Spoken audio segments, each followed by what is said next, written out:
Hello, everybody, and welcome to the Penalty Loop Podcast, a podcast about biathlon by Jordan Gottschalk from Penalty Loop and a regular guest, RJ Weiss from Biathlon Analytics. So, yeah, we're laughing because we're like, let's record, and then we started talking about Emilia Jacquelin, and then 5 minutes in, we're like, we should start recording. Yeah, it was a great conversation. About he's going to win the Tour de France in a couple of years. Mm-hmm, yeah, he's going to win the Tour, and yeah, if you guys have missed the news, I can't imagine that you have, but he's going to be joining a cycling team for the next 6 months, just as part of their developmental team. And why not? It's just Emilian doing Jacquelin things. That's just what he's going to do. He's biking anyway, and yep. Now he gets paid for it, and the team probably gets a lot of media attention. And Yep. Yeah, and I think his contract ends like in early October, so he'll have time to turn around. And there are some young French guys coming up. I don't think that they're in Jacquelin's in any immediate danger of losing his position. I think he'll be just fine. And if he has some fun and mentally refreshes himself and stays in good shape and learns a thing or two, then great. It's a great success. Well, and it's a lot of endurance training anyway, so yeah. And they're probably biking a lot, maybe. I just had this image. I can't imagine. This image of Ziggy being like, what the hell did I get myself into? Yeah. Like, what are we talking about? I've been in the job for a week. And now he has to drive behind him with a car like they do in the Tour de France, hanging out the window. Yeah. So the French team remains entertaining at all times. And well, especially EJ, right? Yeah, exactly. Yep. Oh man. So how you been? We back in Canada at long last. Yeah. I don't know. Air Canada has been in the news for other reasons. Obviously, very sad. Yeah. For the two pilots that passed away, but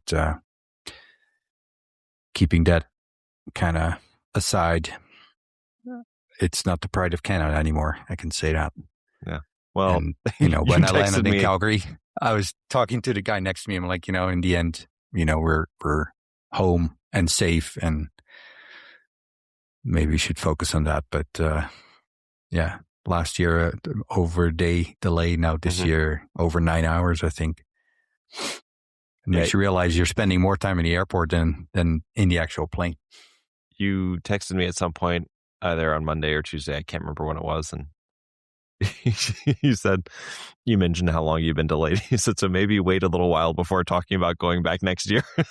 Yeah. I'm sure. At the time I was like, I totally understand. I would have been very cranky at that point. Well, the worst, like if it's like, okay, whatever, we need a new plane, whatever the reason, but 4 hours from now we'll leave. But it's this, hour and a half delay. 20 more minutes. People can start boarding. People need to sit back down. Oh, there's another delay. I think that's the part. Because, you can, if you have 4 hours, you're just going to walk around and do whatever. And then you come back 3.5 hours later. And But anyway. Yeah. Air travel. It is, it's glorious. Yeah. But before all that, we had a pretty good time, I think.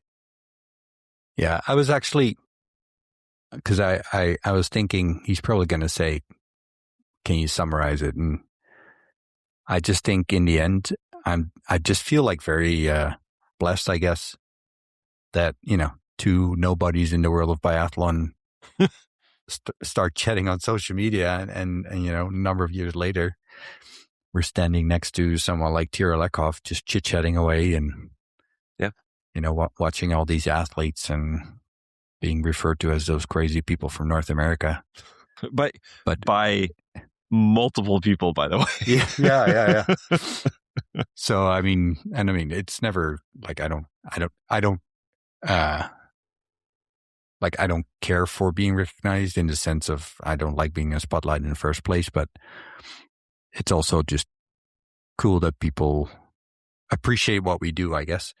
Because it's 99% fun, and the 1% is the flying once a year. But it's all fun. So just the fact that it's appreciated both by athletes and people that we ran into, and it was a blast to hang out with your dad. I thought it was really cool to see someone who I think always liked biathlon, but had so many questions where people like us who follow it for a long time still are like, I never really thought about it that way, or So I think that was amazing. The conversation we had with him about using 2 eyes for shooting, was just really interesting, because like he's watched it but like never focused in on it, just like something that he saw and just like whatever, moved on to the next thing. And it was a lot of fun to have that at the end of the day too. I would also say the difference between, I totally agree. Second, everything you said, right? That these 2 doofuses from North America are, just start chatting, and like you said, a couple years later we're there, and there were like several people who, from just fans who recognized, they're like, oh, it's you guys, right? Or people who actually are involved in the sport, who came up to us like, oh yeah, you're the North Americans, right? And and you're on IBU TV now. Yeah, I showed it. So at some point we're having dinner or lunch or whatever in the media center, and there's like a live stream of IBU that I don't know if you see it on TV, but it's in between. And then I'm like, hey, that's where we just walked. So I send out Jordan to wave on the camera. And I think the first time you went out, you didn't walk far enough. Yeah. So you had to go back out. And then the guy was like, what the hell are you doing? That's exactly. He was like, what's wrong with you? And I showed that video to Dolores, and we had to laugh so hard. Anyway. I didn't even dance. But like the 2 people who just recognize us, the interactions we had this year versus last year, it just was like a totally different comfort level. I think both for us, but also just the number of connections that we had, and the number of, I don't know, I don't think that people necessarily treated us differently, or maybe they did, just because we've now been there a handful of times, that it's like, oh, it's there's sort of a recognition, but also that what hit me, and I keep coming back to this, is that so many people recognize us as the North American guys. It's like, oh yeah, because there is nobody else. Like, it's us. Yeah. It's like, that's kind of sad, but also kind of cool that we're able to do that. Yeah. Yeah, I know. And I mean, I think last year we talked to both Max Cobb and Brolin for just a little bit. Yep. Yeah. And we didn't do that this year, but I mean, doesn't hurt the IBU, right? Nope. Some more interest from over here.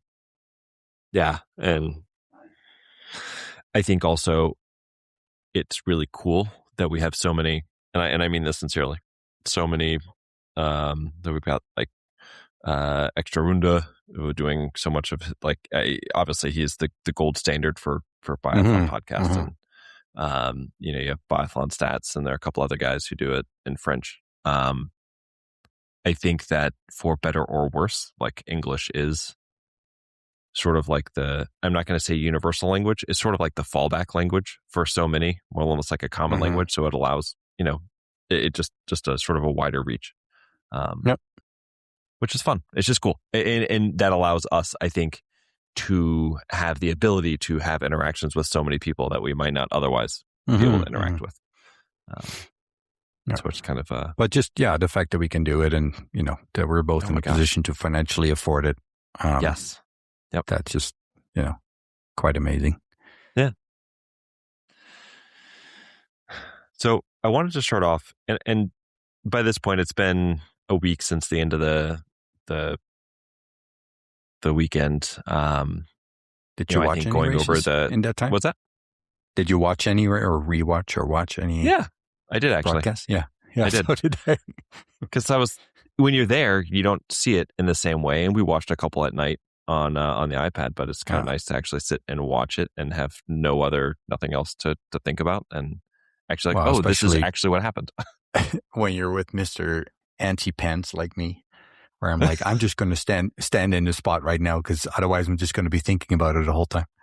So even though we're there, we're not seeing, a huge amount of live action. I mean, I think the atmosphere you get very, very well, and that's kind of the additional value of being there, I think. So in that sense, we get, more than we could wish for. But there were still moments where you're staring at the same broadcast as you would do at home, right? But there was a moment during the men's mass start where we were all staring at the same broadcast, and I was like looking around, and you had like the media people from Sweden that were there and the media people from Germany that were doing it, and then there was Lena Hacky Gross was kind of in the middle there watching, trying to figure out what was going on, and I was like, oh, I guess we're all doing the same thing now. But the funny thing was too that a couple times they came across the finish line, and then you're staring at the screen, and then you're thinking, oh my God, they're right there, like they're like 15 meters away. Or there was another there in the mixed zone. There are a couple different TVs in that area, and there was one point where when they're on the range, just from your angle, you can't really see all that well. So you turn around, you look at the TV, and I was continuing to watch the range, and then I realized, oh, they're actually skiing right behind me right now. If I just turn around, there they are, and I had to, basically force myself to turn around to actually watch them, and because you get a much better view of actually seeing them in person. Yeah. So that actually reminds me of one of my favorite memories of the weekend was watching the men's pursuit. And at some point during that race, we had started chatting with the NRK radio group, which was Rasmus Lee and Tiril Eckhoff, who were over there, and they were just hanging out in the media area. What was that? And Jens, I think, was the tall guy. Yes. Yeah. And they were hanging out in the mix zone, which was unusual. I think there weren't always a lot of us that were over there during the races, but they were there, and so I figured, okay, we'll hang out, and we'll of course we'll chat. And I don't think either one of us were able to sort of, maybe it was me, maybe I'm including you, I apologize, but having Tiril there, you almost had to ask her, like, what's going to happen, how's it going, and so of course during the race, asked her coming up to the final shoot, how's it going to play out, and she said something to the effect of, Eric is going to shoot fastest, but Sturla is going to hit all 5, and then Sturla will win in a sprint. Which is amazingly, and I'm not even kidding, like I will swear up and down that's exactly what she said. And that is exactly what happened, because of course Eric, shot in like 18 seconds. Sturla, I think, was like 23 or 24. They both went 5 for 5. Sturla catches up, and Sturla wins in the sprint. Now, I think the sprint was a little bit closer than she anticipated it being, considering it was about... It can't get any closer than that. No, I think it was Sturla's long toenails that won him the race. But so, and afterwards she said something to the effect of, I was like, well, that's why I'm the expert. And clearly, being silly. It was quite funny. So then afterwards I went up to her and I said, like, we have been watching Sturla now for, about a month, starting with the beginning of the Olympics. And over that time, like, he's really been at the best he's ever been. I actually wrote a whole piece about it, and I'll put the link in the show notes. Basically, in the course of the month, like, he skied better than he had at any point in his life, and he shot as well as he had at any point in his life. In the end, for the time period from the beginning of the Olympics to the end of the season, he hit 183 out of 190 shots, and he had an average ski rank of, where was it? Average ski rank of 2.7. So basically, he was at the top every race. He was running 4.9% faster than the average biathlete, which is better than Ponce did this year. Now, it's a shorter period of time. It's not the entire season. It's just that segment. But if you want to look at it, JT Bowe only did that over the course of his season a handful of times in his career. 5 times. Bjorn Dahlen did it 5 times. And Fourcade never did it, right? Just for perspective of how good that was. Clearly the best of Sturla's skiing in his career. He was on the podium every single race except for one, and that one race that he was not on the podium, he was in 4th. So he went third, second, first, 4th.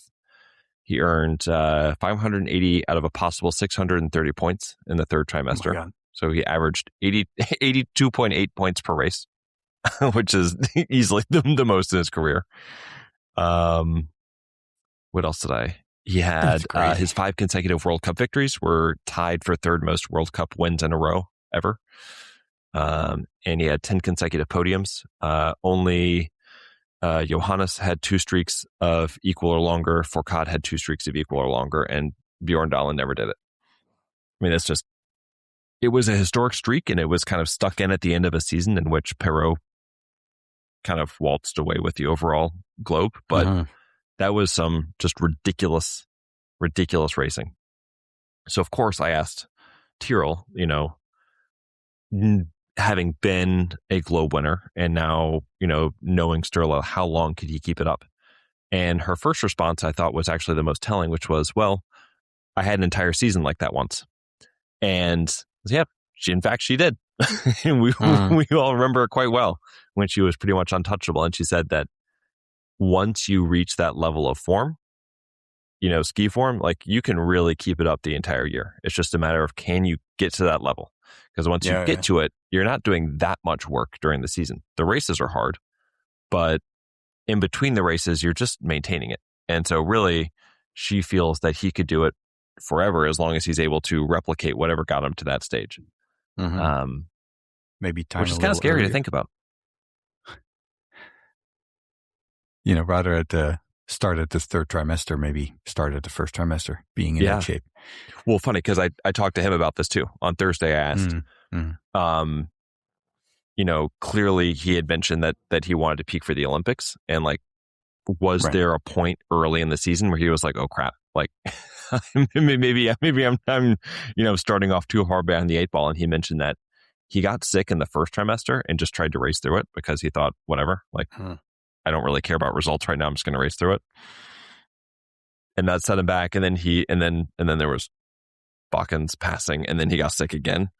And he kept trying to train through it the whole time. So eventually he had to just be like, okay, I can't race. And but it wasn't until then that he felt like he was really able to get his. Was that? Oh, you hear that so often of yes. The pressure to come back after being sick or injured or whatever. And so many times in hindsight, realizing it was too fast and basically ruined in his case, it didn't ruin his season clearly, but I just think it's always interesting, these Olympic seasons where you're always thinking, Perrault was not, he had a couple of results lower than what we expect, but he still was doing really well. Yes. And so was Lou. But it does make you think, if the season had been a little bit longer, Leigrid and Hanna could have been pretty close. Yeah. Oh, yeah. Well, look at Sturla. He went from 12th in the overall to 2nd, which is kind of crazy. Yeah. It's just... And, He was sort of not in the picture for the Sprint Globe, and he ended up winning it. In the end. And so took everybody by surprise. Yeah, we were all sitting there trying to calculate it. I'm sure Ziggy had no clue. Oh, I'm positive. And we were trying to calculate it, and we were all like, "Oh, Seba's got it," and they're like, "Actually, no, it was Sturla." Oh, and in talking to them that day, both of them were like, "I guess that kind of happened, didn't it?" It was just, it definitely seemed like I had to laugh because you were laughing so hard because, and you can elaborate on that, but the whole thing between EJ and Sturla, and then yes. So in this period of time of the Olympics and then the 3rd trimester, there was this it seemed like Jacqueline and Sturla were like attached at the hip, like they just couldn't get away from each other. And every single time, Lagride was ahead of him by seemingly just like one spot. I can actually go through it. And with the sprint globe? Yes. So it started with the Olympic sprint, where Lagride was in third and Jacqueline was in fourth. And then the pursuit, it was second and third. In the Otope sprint, it was first and second. In the pursuit, it was first and second. In the Oslo sprint, it was first and second. And then in the Oslo pursuit, it was first and third. So they finally broke it. But it defied the odds that he was ahead of him by one position every single time. Oh, and then the mass start, it was fourth and fifth. So it wasn't even a podium position, but once again, it was a one position difference. It's like, oh my God.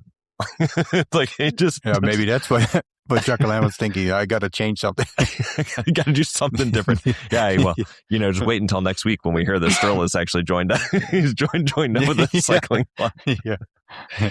Oh, man, that was So you just you feel bad for him, but I just wanted to mention, because it really, by the third trimester, the overall globes were pretty much wrapped up. We knew Lou and Eric were going to win, unless something really awful happened, and it was really about the margin. But I just wanted to mention that, hey, something historic did happen at the end. Like what we saw from Lagride was just not something we see, and and that coincided with me having just being able to talk to Tiril. Like, this is what I mean about being there in these really cool moments. And she just kind of like was chatting with us like we could have been from, Swedish TV or something. Like, she was just chatting with us like we were actually meant, like we belonged there. And she's like, yeah, of course, this is, what happens. It was a surreal moment to have that conversation with her. And of course, I don't have it recorded because just the way it occurred, it was not like an appropriate time you would start pulling it out and recording it. But no, exactly. Man, I wish I would. There's a couple of those that I think would have been cool to listen to. We talked to Lisa Hauser at some point. She was very relaxed, especially. I don't know. She appeared always a little reluctant to talk to press. She had sort of a professional face, but then she just warmed up really quick and was actually a lot of fun to just talk to her. And then knowing Kitzbühel fairly well, at least for someone not from Austria, it was just really neat to talk about the swimming pool I used to go to 40 years ago, and that she knew, it's still there. And just, I don't know. But it was also a chat with Andrew Chisholm, coach of Team Canada. And it was, Jean-Marc Chablot. I thought it was really cool to chat with him a little bit. Simon Eder, same kind of thing. Just chatting away, like as if you're somebody standing at the bus stop and you stand next to them, you just start talking, kind of that kind of feeling. Well, we'll get into your other relaxed experience, but I don't know. Both Jean-Marc Chablot and Eder happened. Was that like late Friday evening? Like, it was late. Like, almost everybody else was gone, and those two guys were out there, and it was really like us and them chatting, and both of them really felt like they would have just chatted with us all evening. I know. And I oh, sorry, go ahead. No, I was just and having that experience with, for me, Eder, more than Chablot. Nothing against Chablot. I just have more of a relationship with Eder's career, but it was like, what is happening? This guy is just like absolute no rush, no movement, no I need to go do something else. Like, just sure, I'll talk to you guys I've never met before, and we'll just have a nice little chat here for. He's one of those where I do regret not taking a picture with him. Yeah, like we did with Lisa Hauser. Yeah, but at the same time, it's definitely engraved in my memory.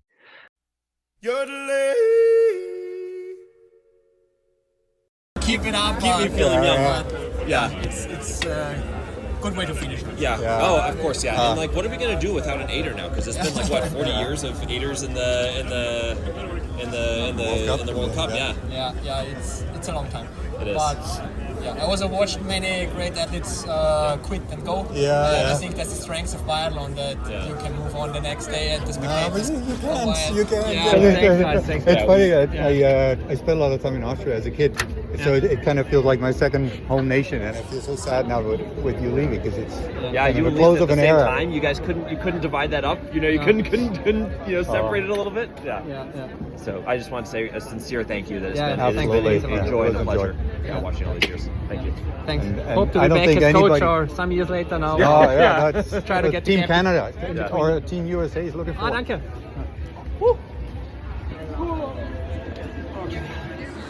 They can go up in the rafters now, the skis. What? They can go up in the shed. Yeah. I like them. Thanks. Thank you so much.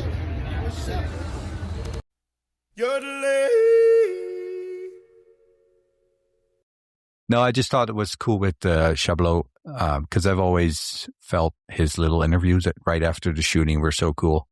Mm-hmm. And I'm not sure if by the time that I saw him, I knew that he was leaving the Swedish team for another adventure. But we did. Regardless, I just wanted to let him know, and he responded so genuinely, like, not like, oh yeah, thanks, but he was in the middle of a conversation and he just stopped that and started chatting with me. I think he asked me what I liked about it. So then, I told him and stuff, and I don't know. I that was just cool, and see him talk about his new adventure, and just how he was. You could just tell he was almost a bit torn, in the sense of he really, really looked forward to it, and sort of a dream come true almost. But at the same time, also with a bit of regret to not be in the biathlon environment, at least for the foreseeable future. So I don't know. It was just really cool. It was, you talking about people that's been in the sport for so long. Yes. He was racing for the Swiss team back in the 80s. Yeah. Like he's just been one of those guys. When I did my history of biathlon, like I just stumbled across him because he just his career intersected in so many different ways. And by that point we did know that he was leaving. Just like a weird aside, but being in Oslo this weekend, it was one of those weird things where you just sort of heard things before it was public, not because it was like, oh, I know so-and-so, but just like, it just was trickling around. Yeah. Like the Sverre Roysland news was out like a day or two before it got announced publicly. And I was just kind of like, oh, that's, like, we're not in that situation because we don't travel with the circuit. So it's just kind of like, can I say something about this? Who else knows? It's strange. But Chablot was really cool about it. Like, he and you had like a genuine, he was very happy to hear from somebody who enjoyed it. And I think we made a joke about getting the next coach to do the same thing. Yeah. Are we going to stare at each other now? Yes. Yeah. No, I, what you were saying, just that you hear certain things earlier, or even, I don't know if this even came out, and it's not a secret or anything, but Giorgio from Fondo, well, I guess formerly Fondo Italia, he was telling about the mass start with the women that Vitozzi was really not feeling that well that morning and decided not to race. And then the coach said, well, I'll check in with you later. And then he checked in with her and she said, yeah, I think I'm okay. And then, but she started feeling unwell a little bit. And then she went over and said, I'm not going to race. And then he said, oh, well, I already said that you were going to race, so you're on for it. and then, have the race of her life, in this epic, sprint with Hanna, where she, given that she wasn't feeling well, she clearly beat somebody who was in tip-top shape. Yes. The whole weekend. So it's just so funny. Like, you never, like when you saw the race, you would have never thought that, oh, there's somebody who feels like crap or felt crap this morning, or right. Yep. And it makes you, again, I like these insides more with the idea that when a race starts, they all look, 100% ready, but there's always, people that are woke up with a cramp, or they have diarrhea, or, whatever you can come up with, have a big headache, but they're still there racing. And I think sometimes when we talk about, athletes having a crappy race, at least I don't really think necessarily of those situations where people are just not feeling great, or we just don't know.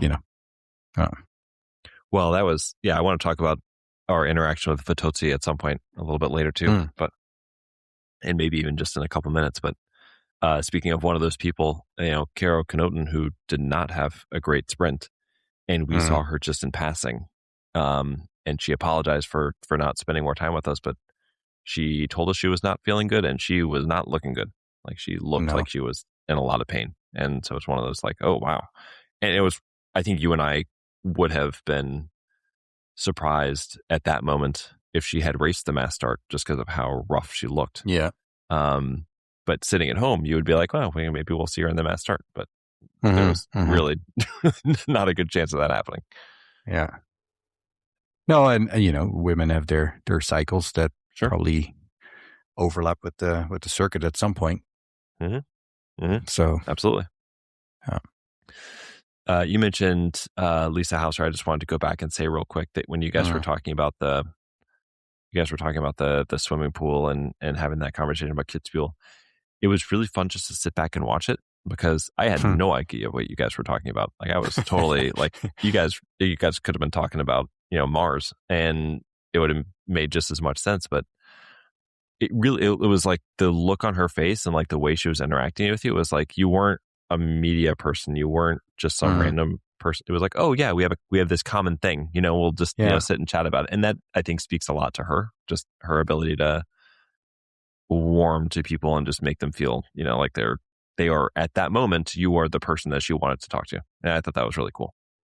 And I don't know, that's also where, in the end, we are still media people in the mix zone. And I think it almost throws them off. Yeah. Right? Because I don't know, maybe she gets a question in Austria once or twice, but it's probably not often that she's talking to a Canadian who is asking her about the swimming pool in her hometown. Right? So, and I think that just kind of loosens them up, or kind of takes the the media face off her.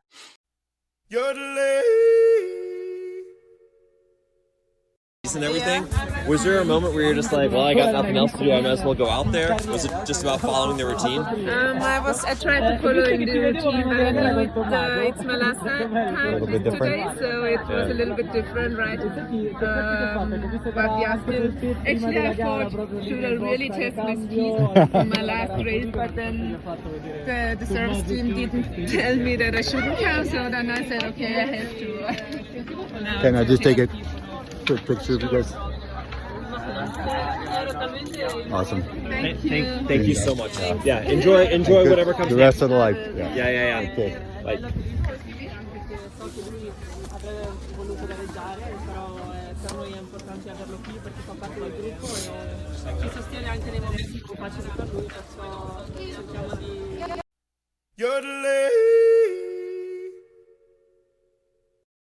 I was going to mention Fitozzi. So standing there in the mix zone, that was the first time that I'd ever recognized that Fitozzi wears a really nice ring on her right ring finger, which is not like your wedding ring finger. It's like just the other one, but it was a really nice ring. So I asked her about it. I don't even know if you were there, if I walked over to where Giorgio was interviewing her. Yeah, I think because I really wanted to know about someone else.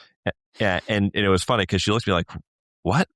Like, that, and it took her a second. And then we actually ended up like having this sort of like funny conversation about how it was not an engagement ring, but it's a promise ring from her boyfriend because, he really wants to marry her and she wants to marry him, but hasn't decided when that time would be yet. So it's sort of like a promise ring. And, we talked about that a little bit.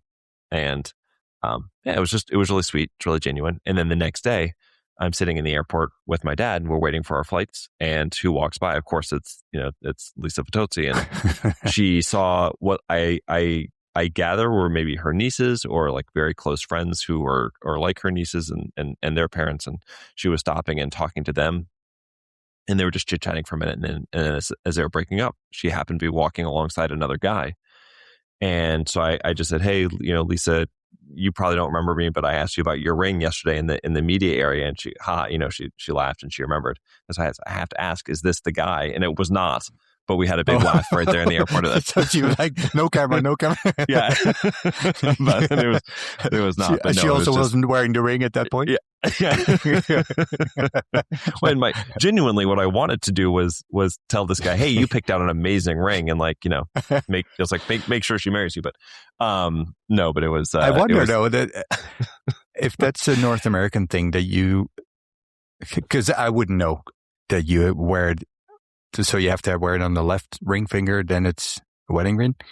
That's what I always grew up in. Yeah. I don't know. I feel, and maybe I'm completely off, but for all I know, friends of mine, they wear it any finger they want, or it's not that picky. I think it's also way more common in Europe that people just live together and not get married. But maybe, again, that's just me. But well, anyway. It was really sweet. That's but that's a cool interaction too, right? Or when I see Lisa next year, I'll be like, "Hey, question. I asked you about your ring," and she'll be like, "Oh yeah, you're that idiot." Oh, I thought you were going to bring one.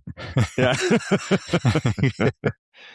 I learned all about her retirement plans too. Like she wants to have like a little I don't know what you call them, like if you're out skiing and there's like a cabin, you can stop there and get food, and sort of like a restaurant, but it's like a rest cabin type place.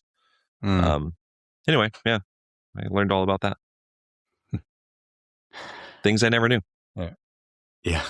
It was. I just love that you bring those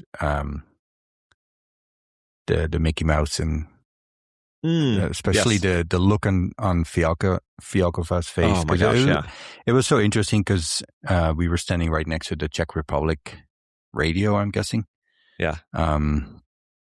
And they were like all the Czech, as soon as they came from the TV section to the radio and written press, they had two stations where they knew they were going to go there, right? Yeah. And I'm assuming those guys are at every World Cup because they seem to be quite familiar with each other. And it was her last race, and she was pretty emotional, and I think she walked back a little bit because we didn't talk to her right after, and it was probably a good thing because she was, quite sad. But then by the time she got to us, and she was on her way to the other Czech, and you just caught her and like, hey, just wanted to say, congrats on your career. And at that point, she still seemed to have sort of, her media face. And then, you talked about her daughter, and it just was like a light switch went on in her face, like she started glowing. And then when you gave her that, I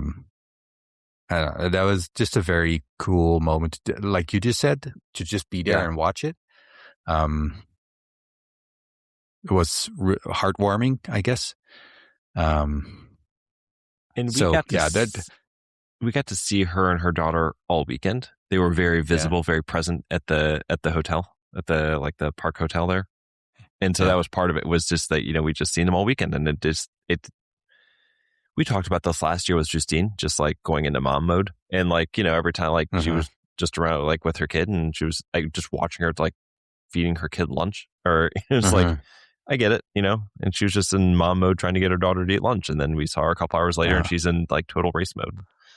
It was, and that was really not everybody knows that, but, so you probably figured out that Jordan likes to talk, but there are a few tricks to make him quiet, and one of them is to have somebody like a mom with a little girl walking in front of him, because he always even mid sentence will just stop talking and have a few moments thinking of home, and then after that you're like, oh, what was this saying?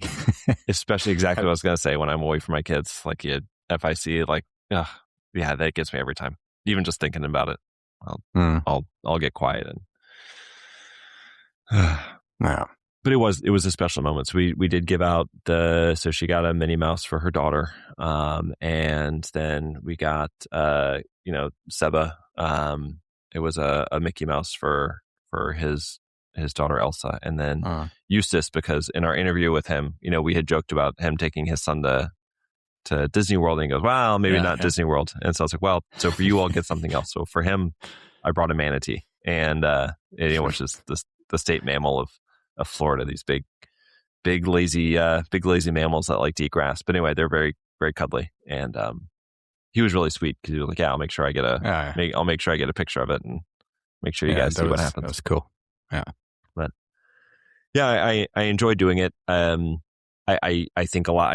I'm incredible amount of respect for anybody who's able to be a parent and a full-time athlete. I just think it's amazing, and not just the athletes, but also the spouses or partners. Yes, right. Yes, and I just incredible respect if that's something they're able to do and choose to do, and also as a parent, like it just really it brings some sort of different level of humanity to them that I'm able to sort of to feel, that I'm able to recognize on a sort of a different level. And last year we gave one out to Justine, and we had noticed throughout the weekend that we hadn't really seen Justine very much. And then I think we even talked like, man, we're not really seeing her on the team. Is she going to continue? Like, this seems weird. And fortunately, since then we have found out that she still loves it, has every intention of competing again, and for the foreseeable future. But it was on a Sunday morning, we were taking this sort of shortcut up to do our little stop in at the hotel, see who we see there, and who passed us on the way up on the way there was Justine. And so of course I was like, you know what, I'm not going to get this opportunity any other time else. I just wanted to say hi. So I was like, hey Justine, like you probably don't remember me. I'm I gave you a Mickey Mouse last year, and she was like, "Oh yeah, you're the you're the she said the crazy American." Yeah, exactly. But yeah, it was very cool to see that she actually did remember, and of course, because we've seen the famous Mickey Mouse in a couple of Instagram posts. So did she post anything since Oslo? She did. There was I don't remember if it was her or an interview that she did, but yeah, she did say that she's 100%. She'll at least at this point, but fully plans any news on what's like, is it just like a mental thing, or is it illness or injury? Didn't say anything about that. Oh, okay. Yeah, there was, it's one of the, I actually wrote down in my notes, mystery number 2, as in clearly there was something going on and we'll never know. Yeah. Well, I will never know what it is. Yep. But made me feel bad because clearly she wasn't herself. Yeah. And I say number 2 because mystery number 1 is still what happened between Tiril and Ingrid when they had that whole vlog and everything, and then all of a sudden, yeah, we'll never know. We will literally never know. Well, I actually wonder if that's something that in Oslo people, or not Oslo, in Norway, it's a known thing, maybe. Yeah. But regardless, I'm okay with not knowing. It's none of my business. But it was just also one of these things where you're like, that's weird. But see, here's the thing, right? We have so many things that I want to talk about, and my mind just went in like 5 different directions. Thank you. So there was a part of me that wanted to mention other French athletes that we had a really cool interactions with. There's a part of me when you said Oslo made me want to mention Anne de Besche. And we were talking about just like cool interactions and just things that bring you a different level of humanity or a different level of just seeing them as people. And I want to talk about the Oebergs. So I don't know, pick one. Which way do you want to go? Well, let's wait with the Oebergs. Okay. I was going to say, because I was talking about Tiril and Ingrid, it was so awesome to see Ingrid just have fun again and smile and just, be present in such a positive way. So, no, I when you said that we talked to Anne de Besche, made me laugh. Can we talk about Ingrid real quick? Because we did. Yeah. We did actually talk with her. We actually remember because we asked her. Right. We saw her with her nieces. We saw her with her nieces all weekend, and I asked her. I said, are you going to be, because she looks so natural, seeing her in the hotel, like spending like an hour or so with them at the hotel, and on the ceremony too, right? Exactly. Yeah. I was like, so we're gonna see baby Tandrevold, and she laughed it off and just talked about how important her nieces were, but she clearly was really not weird. Yeah, clearly was enjoying just having a good weekend. So you're checking Italian women if they're wearing a ring on their wedding finger and asking Norwegian women if that is actually just something I do. Is just look at wedding. Is looking at. It just now that we're talking about it, I'm like, oh, I know it makes me sound like a creeper, but no, it's just something I've always done. Is just look at wedding rings.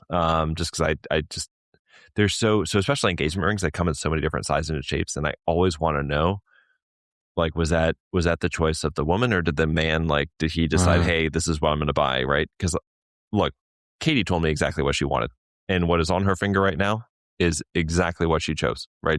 She like to the T.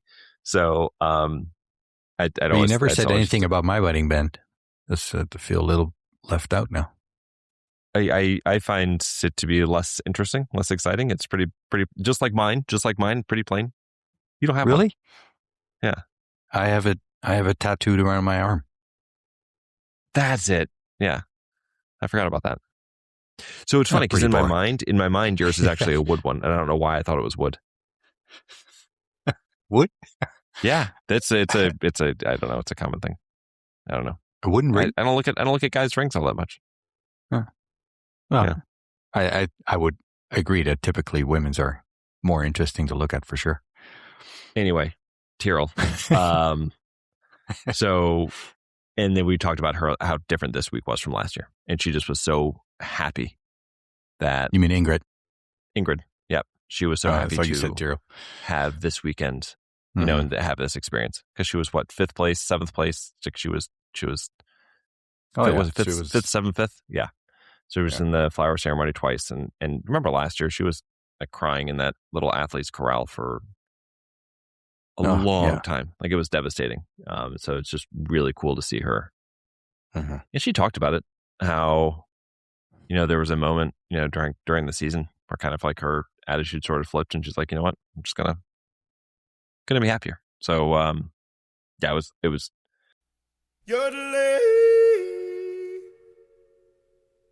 You just playing with them, and it just looks so natural. And so I said this, I was like, oh no, we can't have you leave to go be a mama. We need you to keep racing for a little while again. But it looks so just like so comfortable and natural. So they are my proudest. They are my fans, and I'm so proud of them too. So it was, the 2 of them joined on Thursday, and the last one was here today. And she, of course, was very jealous of her cousins.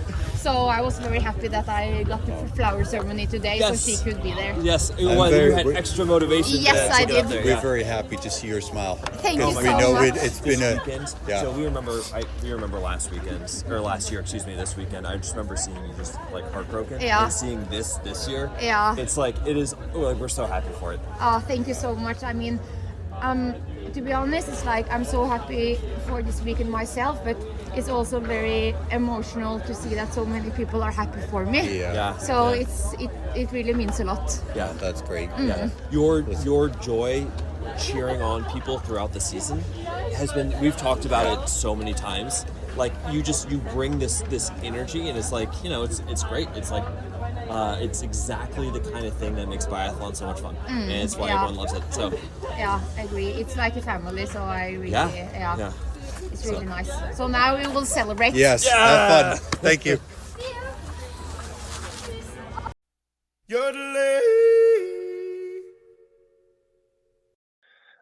Happy for her. We've talked about her as like the cheerleader, but it was fun to have the cheerleader have a good day or have a good week. Oh, for sure. And also, I thought it was really powerful when she said that. And I know it's not that easy for a lot of people when people that have depression or mental issues or And I don't want to say that that's what she had, but clearly she was definitely in a rut, and to have sort of the strength to be like, okay, enough is enough, and I'm going to enjoy it again. Yes. And actually see that on her face, because I mean, I'm sure there's a lot of people that say that but don't feel it, but worked for her. So really, really cool to see that. Yeah, very cool. And again, and I could say this about literally everybody, but just really cool that she was like, yeah, I'll spend some time and just chat with you two guys from North America, right?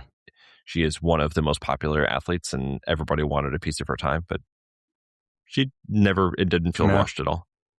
No. You were going to mention Anne de Besche.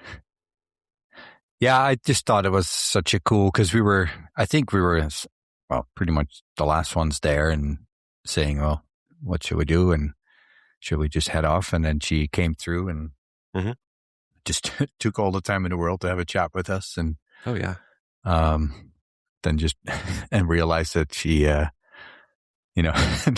she lives on Holmenkollen area, and where do you live? Well, if I go to my parents, I go up. If I go to my house, we go down. Just so funny. Just literally skiing in your backyard, right? Yes, yeah. And then being, one of the few Norwegians who actually are not racing for Norway. Yep. Yeah, and she lives right there. But again, like super, just very genuine and not in a rush at all. Like she's just, seemed to enjoy it just as much as. Like the less traditional federation. So watching you come over to the Danish Federation, like start to have this success. That was it, the single mixed on the IBU Cup. I forgot where it was. Where you guys got sixth place. Was awesome. Seeing you have those amazing performances at the Olympics, like I was like, we were. It still kind of looks odd, but we're getting to the point where we get used to seeing the Danish flag in the lineups and on the shooting range, and it's incredible. Yeah, super happy about it. So I mean, we're looking forward to the day when you guys are able to have the full mixed relay in there. Yeah, exactly. That's what we're working for. Yeah. It's gotta be fun though, right? Yeah. It's I think it's so cool to race for Denmark because the interest is overwhelming. And with Christian in the studio. So he's so like into biathlon and he knows everything. So he's like the best person to tell like people who from outside what's going on, and it's really good TV team. So we're very lucky to have that. But of course we have some what can you say, challenges of being a small, but that's not only being a small federation, because I think we are really good to use our resources, but we need some more help from the federation. For sure. So that's our challenge now. So now we don't even know if we have a coach next year for a World Cup, and that's kind of stressful. So it's kind of I try to not think so much about it, but it's like, it's so hard because I know because IBU is so good with small nations. Actually they are giving us a lot of money, but it don't get our way. Right. So, well, we're from US and Canada, so we kind of feel your pain because it's a similar story, right? But I think it's like no one. We do this because we love biathlon. We know that we are not getting rich, and that's super okay. We just want a coach on the tour. Well, I was going to ask if we would be able to connect with you over the summer to talk to you, but if that can also in any way help to get some attention to Danish biathlon, I think that would be actually what we should an extra bonus. We should do is we should do Christian around the same time and just do like a little Danish like block. Absolutely. Perfect. Nice. Well, what I was gonna say is with what you did at the Olympics, like you have proven like the concept, like Denmark can be good at biathlon, right? Absolutely. And so this is like, everyone should be looking at this is the start. Like it's only going to get better from here. Exactly. And it's not only me. We have like some youngsters, and especially Leonora, and she's like she's really good. 16 in the junior worlds, and Emil, which I raced on the relay, and some boys that are really fast on skis, but they are missing some targets. But with the work we have done, like only some months now with the shooting coach we have had now, he's been so much better. So we have so much potential, and I really think we can grow further. But we really need the backup. I think that's a great idea that we should do that. That would be perfect. Call as much attention as possible. Absolutely. No, but it's awesome to see you out there.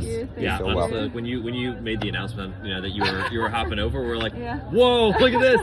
And it's like, right? I mean, look at what Belgium did, right? I mean, they got Florent and Lottelie, right? And it helped to build the interest. And look at where they are now. Exactly. Right? And you guys can do the same thing. Yeah, I really hope so, because now they have own quotas and they're like a real team. Oh it's you look at them and they're like they don't look like they're restricted and by budget. So they are like a big nation now. Yeah, so exactly. It's so cool. Yeah. I understand it can take some years for us to come there, and it's like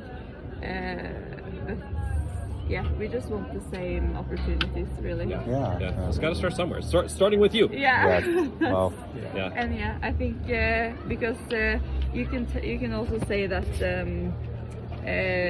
we have to do some more biathlon in Denmark, but like it's natural that the conditions are not as good as in Norway and Sweden, and that's how it is. And I think it's just wrong to focus on that we have to be in Denmark. It's more like, as long as we are a community, we can be anywhere. Of course. And Leonora already showed that you can train in Denmark until you're like 17, because that's what she done. And then you maybe have to move, because you have to have a bigger training group and better shooting ranges and everything. But that's like, it's so cool that she has only been training in Denmark and proven that that's possible. There's a lot of roller skiing potential in Denmark. And safe, because there's not too many hills. And not as many cars as, for us. But,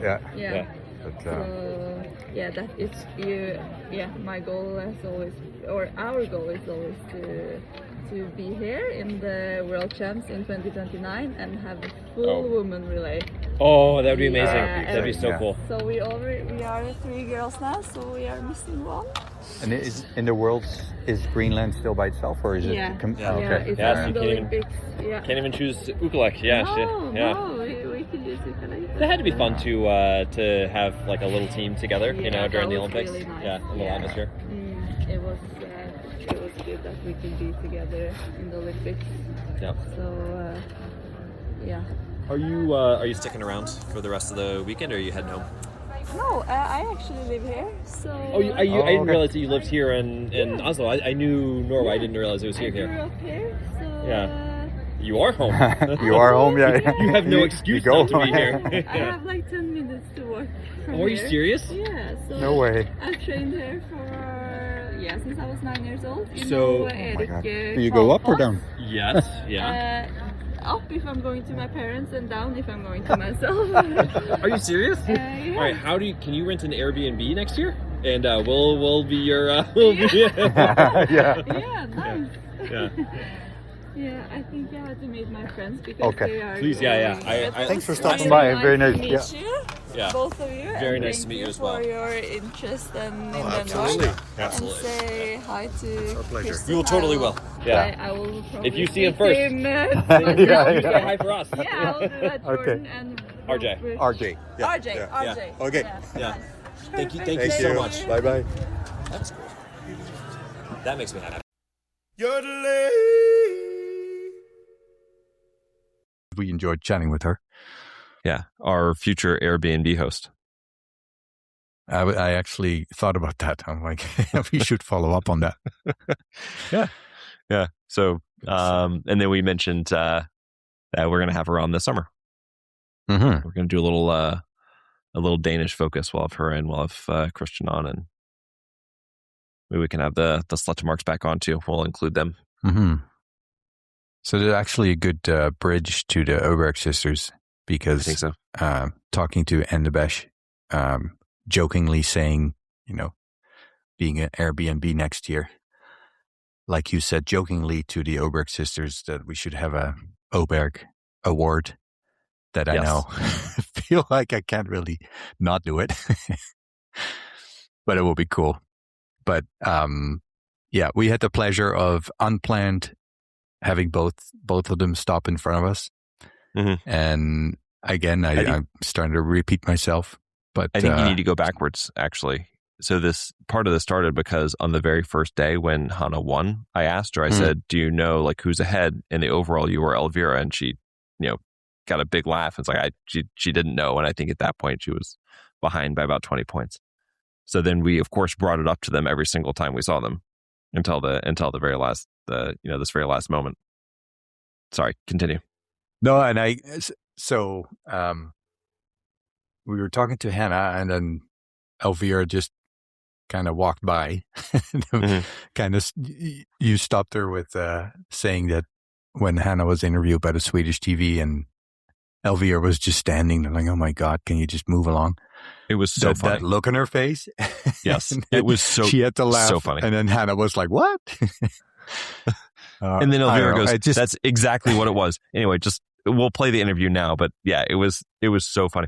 And I'll just say that looking at them, you could watch. Hanna was talking, giving her interview, and Elvira was like, will you move? Like, I just need to be, can I just get out of here? Like,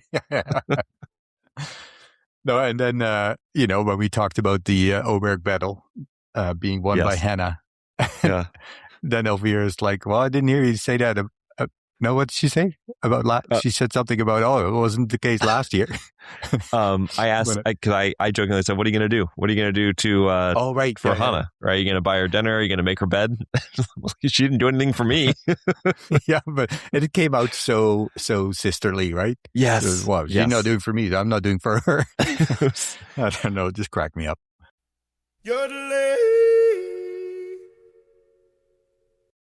In terms of the overall? Yeah, well, you did it. You win the family title. Yes. Now I need to make an Oeberg award next year. Are you gonna make up a globe for yourself? Be like, haha, I've got it. Yeah. I think you should, and I would fully support you in doing so. The other thing I was gonna ask was, early in the race, when Julia was in front of you, was there a moment where you're like, oh shit, not her again?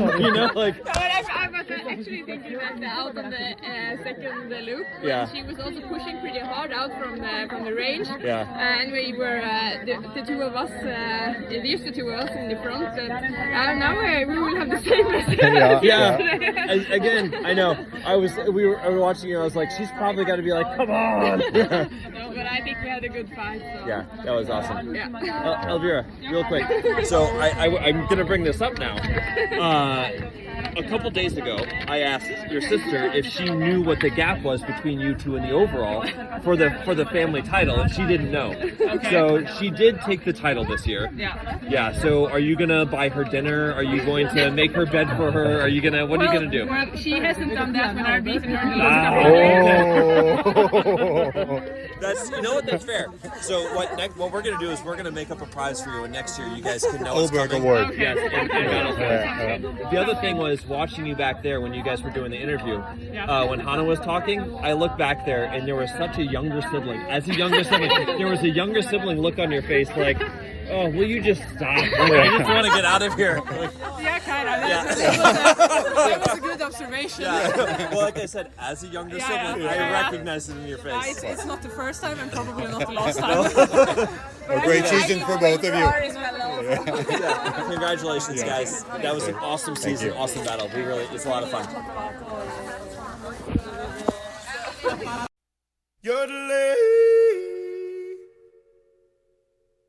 I've never, and this is probably just being in America, right, and not being in Sweden, but I've just never seen them like that with each other. It was so funny. I could have stood there with them all afternoon. It was really talking to the two sisters.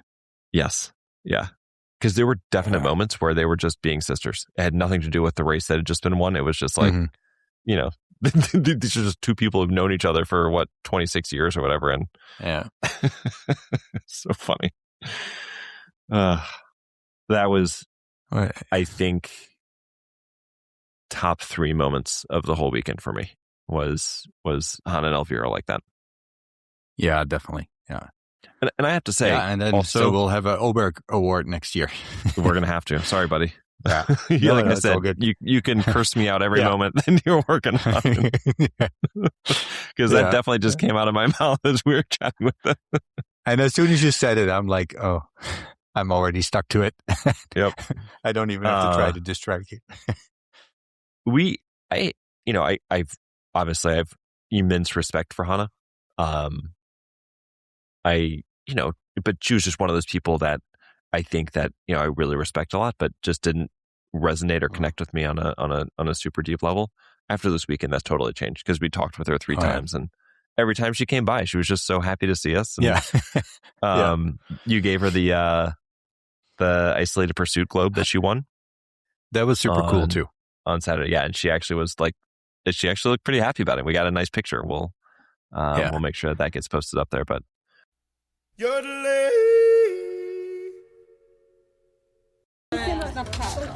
Hanna, you probably didn't notice, but we keep track of the isolated pursuit. And you won today by 1 point over Suvi. You won the second isolated pursuit award. Okay, nice. For the season. So it's for me. It is for you. If you don't mind, can I just take a picture? Yeah, sure. Thank you. So, that was nice. And we'll be back next year with the same award. So congratulations on that, and of course on the crazy race you won today. Yeah, thank you. Incredible. Yeah, that was unbelievable. You guys have been on a tear at the end of the season. We have still some shape left to work with. Next year, right? Yeah. But, Awesome. Yeah, we're loving it. Thanks.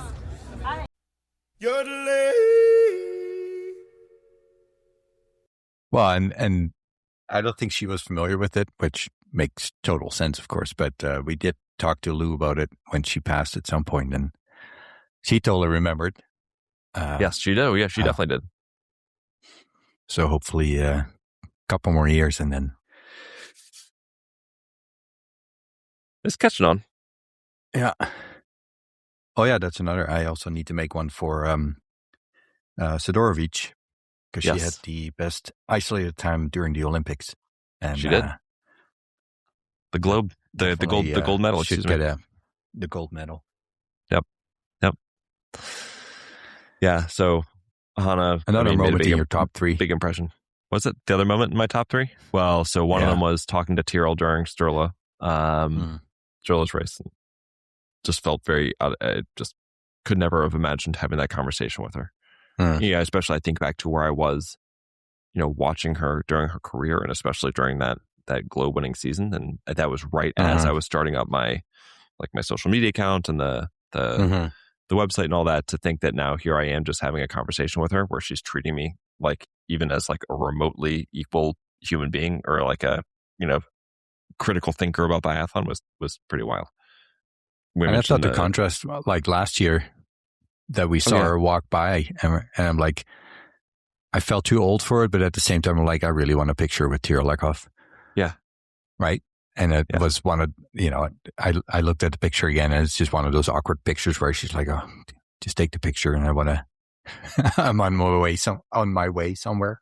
Oh yeah. And this year, totally different. I mean, she took the time, but and now you're just chit-chatting, and yeah.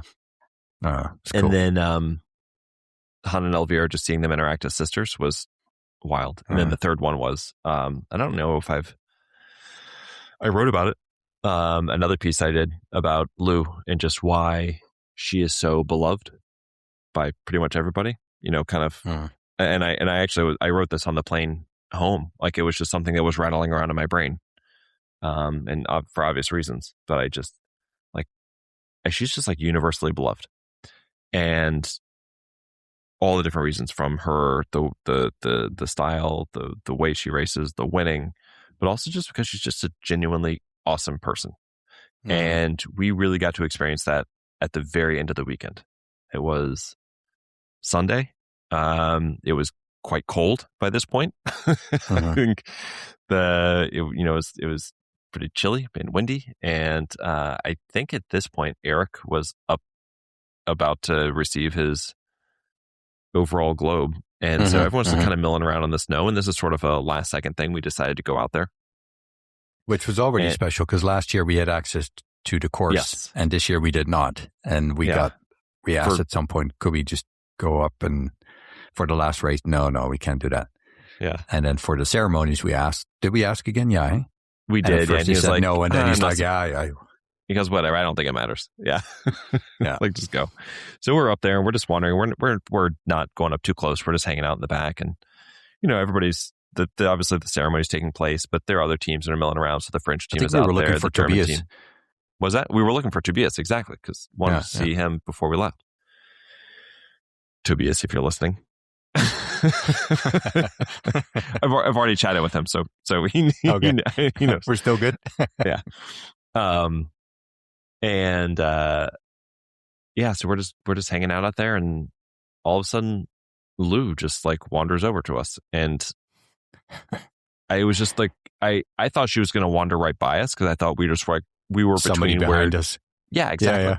And she comes right up to us and she's like, "Hey guys," and started chatting, and she's got that jug of she called it a mojito. It wasn't quite a mojito, but I guess it was just sort of her own brew that she puts together.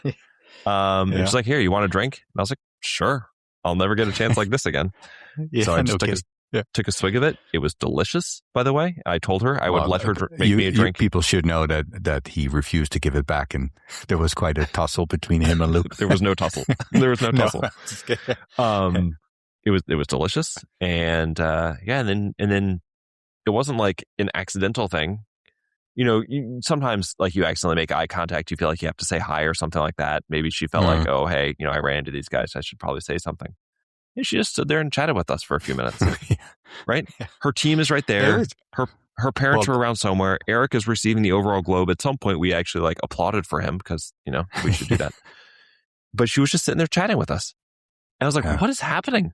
Like Lou Jeanmonnot is just standing here with us. And this was not like 30 seconds. Like this was several minutes. Oh, I would say 4 or 5 minutes. Yeah. And there were a million places that she could have been. But this is just who she is. It's like, hey, there are these people that I talked to last year. I remember them. I chatted with them. They seem like good guys. I'll go up and chat with them for a few minutes. And I don't know if it crosses her brain that like it will mean a lot to us because of who she is. I don't think that is what she thinks about. She just thinks about like, hey, this is what people do. And I even asked her, and I wish I had recorded it. This is again one of those instances where recording just would have felt wrong. It would have broken the moment. Yeah. And I was just talking about like what it means to me as even just as like a fan, as somebody who follows the sport, that she gets in these massive, like these big, biathlon fights. They're not real fights. Like, like these sport battles with Franziska Preuss and right. And then she was in it with Suvia Minkinen this year, and all these people that she is in these competitions with, they love her. And I was like, that speaks more to me about her than anything else. And she said, like, that's what means more to her. Like, she would rather have that than anything else. Like, she like basically winning is great, but that's not really what she's doing it for. Yeah, so incredibly down to earth. Like if you didn't know her, you would have no idea that she's the winner of the overall globe, best biathlete of the season, winning gold medal in the Olympics. Right? Just unbelievable. Like if you would tally up all the Olympic medals that we talked to. Yeah, it's pretty wild. Just over the weekend. It's I don't know. I will think about that moment with Lou for the rest of my, like, as long as I have memory. I know. Like that'll be one of those things I think about. Well, I think you said it really well when you talked to their parents or her parents, when you said, she's a fantastic biathlete, obviously, but also just such a very good person. Yeah. From interacting with her. And I think that sums it up. She's just like, even when I met her first time in Camor, she just was already like that, and it's really cool now that she's top of the class. She's still just as easygoing and willing to chat and just down to earth. She is really cool. And I love. So my daughter is just turning 3, right? And she, for whatever reason, really enjoys watching sports. And probably because of me. I mean, let's be honest, because I have it on. But I had this distinct memory of her earlier. This was Kontiolahti Otapa. It was one of those races. And I just had watching on the iPad, and the iPad was just sitting on the kitchen table, and just her height, like she's able to come up and like rest her arms on the kitchen table, and she rests her chin down on her arms and was watching the race next to me. And she stood there for, like half the race watching it. And she's 3. She can't say all that much, but she did learn. She knows how to say Lou. And so she'll say like, Lou. And it was just, I had so wished that I had a recording of that so I could have showed it to her, because I think that Lou would have gotten a big kick out of it. Oh, absolutely. I just...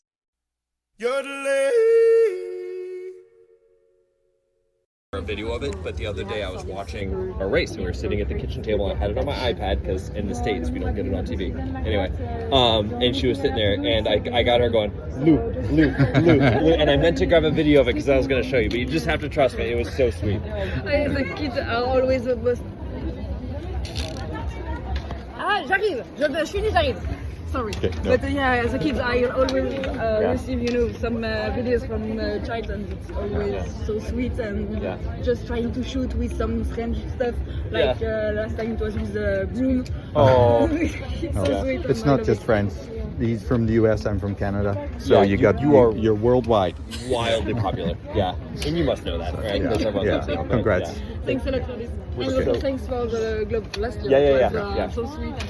Absolutely. Next year, so happy for you. Next year, you should go for it. One more big race, one more big win coming, right? I would love to. Yes. Okay. Merci. Yeah.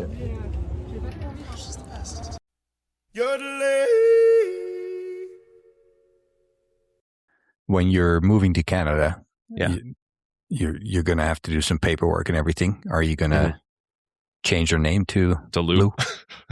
No, there will be no Lou. The other thing I wanted to mention too about Lou was her parents were kind of like minor celebrities. Her dad is you would very never be able to tell. This big beard. Yeah, everywhere they went though, like it was like people wanted to take pictures with them, and they were just totally relaxed. That was the coolest thing. Yeah, I mean, I can't say that I would like that Lou really looks like her mom or dad visually. Yeah. But personality-wise, you can totally see, that when you say that's Lou's parents, makes total sense. 100%. Yeah. I was... talking about Lou, I also thought IBU and Franziska Preutz, what a class act to have Preutz come out and hand her over the ceremony. And I think, obviously for Lou it was amazing, but for Preutz probably a year too late, because I think right off the bat she was already like, we should both get a globe last year. So that she was able to hand it out to Lou in the same stadium, it was heartwarming, and I didn't get the impression that Lou knew that it was going to be handed out by her. Yep. No. Yeah. So I thought that was incredible. That was really cool. Definite tears. Oh, the emotion in the stadium. That was amazing. Yeah. Definitely got me. Yeah.